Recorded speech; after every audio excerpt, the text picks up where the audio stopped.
이 시간 우리에게 주신 하나님의 말씀은 요한복음 17장 1절에서 8절까지 말씀입니다. 예수께서 이 말씀을 하시고 눈을 들어 하늘을 우러러 이르시되 아버지여 때가 이르렀사오니 아들을 영화롭게 하사 아들로 아버지를 영화롭게 하게 하옵소서. 아버지께서 아들에게 주신 모든 사람에게 영생을 주게 하시려고 만민을 다스리는 권세를 아들에게 주셨음 이로소이다. 영생은 곧 유일하신 참 하나님과 그가 보내신 자 예수 그리스도를 아는 것이니이다. 아버지께서 내게 하라고 주신 일을 내가 이루어 아버지를 이 세상에서 영화롭게 하였사오니 아버지의 창세 전에 내가 아버지와 함께 가졌던 영화로서 지금도 아버지와 함께 나를 영화롭게 하옵소서. 세상 중에서 내게 주신 사람들에게 내가 아버지의 이름을 나타내었나이다. 그들은 아버지의 것이었는데 내게 주셨으며 그들은 아버지의 말씀을 지키었나이다. 지금 그들은 아버지께서 내게 주신 것이 다 아버지로부터 온 것인 줄 알았나이다. 나는 아버지께서 내게 주신 말씀들을 그들에게 주었사오며 그들은 이것을 받고 내가 아버지께로부터 나온 줄을 참으로 아오며 아버지께서 나를 보내신 줄도 믿었사옵나이다. 아멘. 요한복음 13장에서 제자들의 발을 씻겨주신 후 그들과 마지막 유월절 식사를 끝마치신 후에 14장에서 16장까지 예수님은 십자가의 길을 걸어가시기 전에 세상에 남겨질 제자들에게 여러 가지 당부를 하십니다. 그리고 나서 오늘 본문 말씀인 요한복음 17장에서는 대제사장이 이스라엘 민족을 위해 하나님께 기도하듯이 예수님도 예수님 자신과 제자들과 온 세상을 위해 기도하십니다. 그래서 요한복음 17장을 예수님의 대제사장적 기도, 예수님의 중보기도라고 부릅니다. 마태, 마가, 누가, 요한복음서에는 모두 21개의 예수님의 기도가 기록되어 있는데 한 개를 제외한 모든 기도가 아버지여 라고 하나님을 부르면서 시작됩니다. 이는 기도의 대상이 하나님이심을 알려줍니다. 오늘 본문 말씀인 요한복음 17장의 기도는 아버지여 때가 이르렀사오니로 시작되고 있습니다. 가나의 혼인잔치에서 물로 포도주를 만드는 기적을 일으킬 때 혼인잔치에 포도주가 떨어졌다고 말씀하시는 어머니 마리아에게 예수님께서 이렇게 말씀하십니다. 요한복음 2장 4절 말씀입니다. 예수께서 이르시되 여자여 나와 무슨 상관이 있나이까? 내 때가 아직 이르지 아니하였나이다. 예수님은 아직 때가 이르지 않았다고 말씀하십니다. 자기가 하나님께로부터 태어났고 하나님께서 자기를 보내셨다고 말씀하자 그 소리를 들은 사람들이 예수님을 잡으려고 했지만 잡지 못했습니다. 그때 요한복음은 이렇게 말씀합니다. 요한복음 7장 30절 말씀입니다. 그들이 예수를 잡고자 하나 손을 대는 자가 없으니 이는 그의 때가 아직 이르지 아니하였음이러라. 그렇게 아직 이르지 않던 그 때가 드디어 이르렀습니다. 그래서 예수님이 십자가의 길을 가시기 전 하나님을 향해 아버지여 때가 이르렀사오니라고 중보기도를 시작하고 있습니다. 그렇다면 예수님이 이르렀다고 말씀하시는 이 때는 어떤 때일까요? 이 때는 하나님의 계획이 이루어지는 시간을 말합니다. 예수님의 중보기도를 살펴보면 기도 내용이 철저히 아버지이신 하나님께 맞추어져 있다는 것을 알 수 있습니다. 하나님께서 왜 그 시간에 예수님이 십자가를 지게 하셨는지 우리는 알 수 없습니다. 그렇지만 예수님은 하나님이 계획하신 그 시간에 하나님의 구원 계획을 완성하기 위하여 십자가의 길을 걸어가셨습니다. 예수님이 자기가 십자가의 길을 걸어가시는 이유를 이렇게 말씀하십니다. 본문 1절 하반절 말씀입니다. 아들을 영화롭게 하사 아들로 아버지를 영화롭게 하게 하옵소서. 십자가에서 죽는 것이 예수님께 영광스러운 일인데 예수님의 십자가 죽음을 통해 아버지 하나님의 구원하심이 밝히 알려지고 하나님께 영광이 되기를 원해서 기도하며 십자가의 길을 걸어가십니다. 예수님 기도의 초점이 하나님께 맞추어져 있습니다. 예수님은 하나님께서 세상 모든 사람을 맡겨주셨고 그들을 구원하고 다스리는 권세도 맡겨주셨다고 기도합니다. 본문 2절 말씀입니다. 아버지께서 아들에게 주신 모든 사람에게 영생을 주게 하시려고 만민을 다스리는 권세를 아들에게 주셨음이로소이다. 예수님은 죄인들을 구원하려 영생에 이르게 하는 능력이 하나님께로부터 주어졌음을 고백하십니다. 이 기도의 초점이 이렇게 하나님께 맞추어져 있습니다.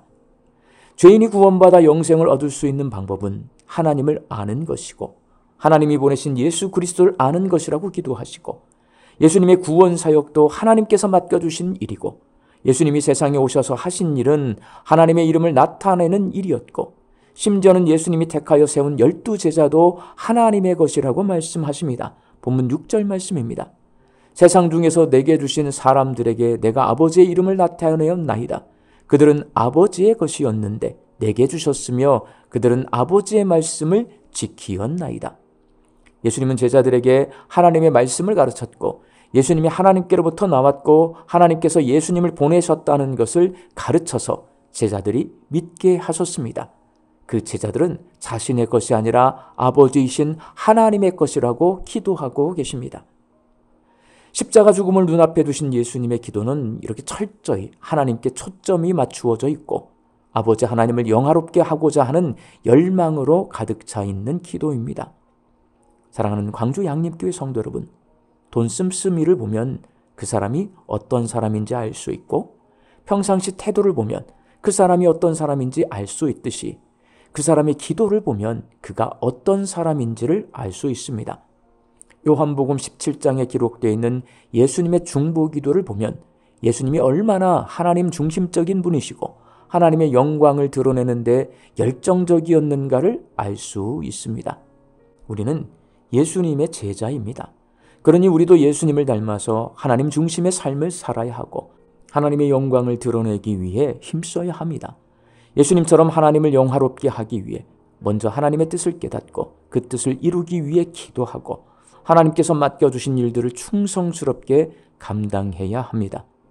광주 양림교회 성도들이 성경 말씀을 통해 하나님의 뜻을 깨닫고 그 뜻을 이루기 위해 힘써 기도하고 맡겨주신 사명을 충성스럽게 감당해서 하나님을 영화롭게 해드리는 신실한 하나님의 자녀들이 되시기를 주의 이름으로 축원합니다. 함께 기도하겠습니다. 예수님처럼 하나님의 영광을 드러내는 삶을 살 수 있도록 기도하게 하여 주옵소서.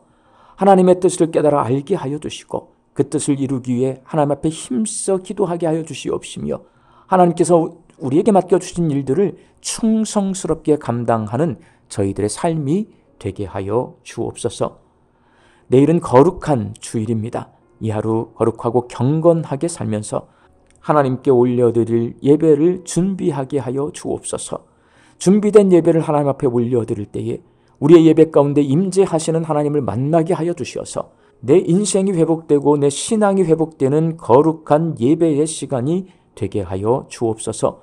사랑하는 내 가족과 자녀들도 동일한 마음으로 하나님 앞에 영과 진리로 예배하게 하여 주시옵시며 육신의 연약함으로 인해 낫기를 간구하는 환우들을 예수 그리스도의 능력으로 치유함을 얻게 하여 주시옵시고 오랜 시간 침상에 누워 계시는 장기 환우들과 어르신들이 천국 소망 붙들고 오늘 이 하루를 살게 하여 주옵시며 애쓰고 힘써서 돌보는 가족들 위에 새 힘을 더하여 주옵소서. 하나님, 오늘은 3.1절입니다.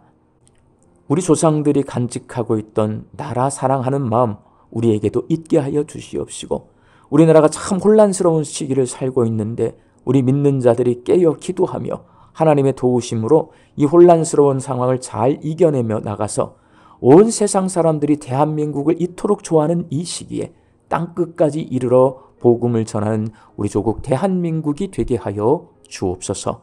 예수님의 이름으로 기도하옵나이다. 아멘.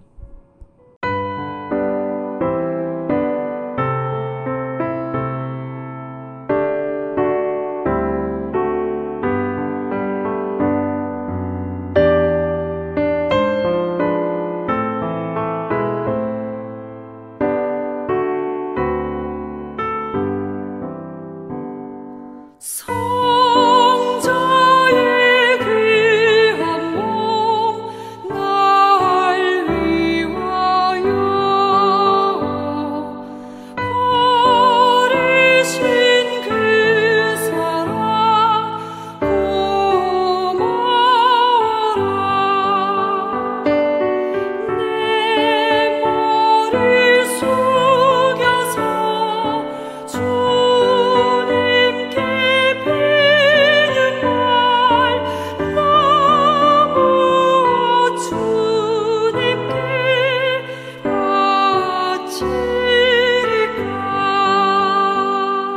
지금도 날 위해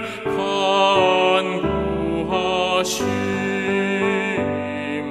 이 옅은 믿음이 없나니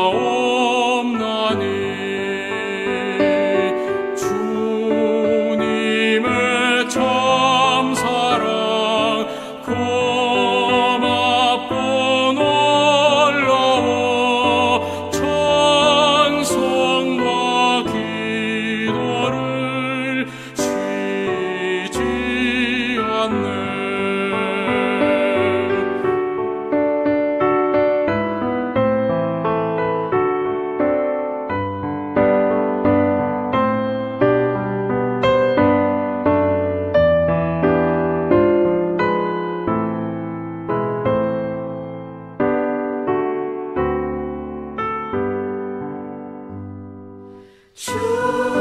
주님의 십자가 나도 지고 신실한 믿음과 마음으로 형제의 사랑과 친절한 위로를 네게나 베풀게 하옵소서. 만 가지 은혜를 받았으니 내 평생 슬프나 즐거우나 이 몸을 온전히 주님께 바쳐서 주님만 위하여 늘 살겠네. 아멘.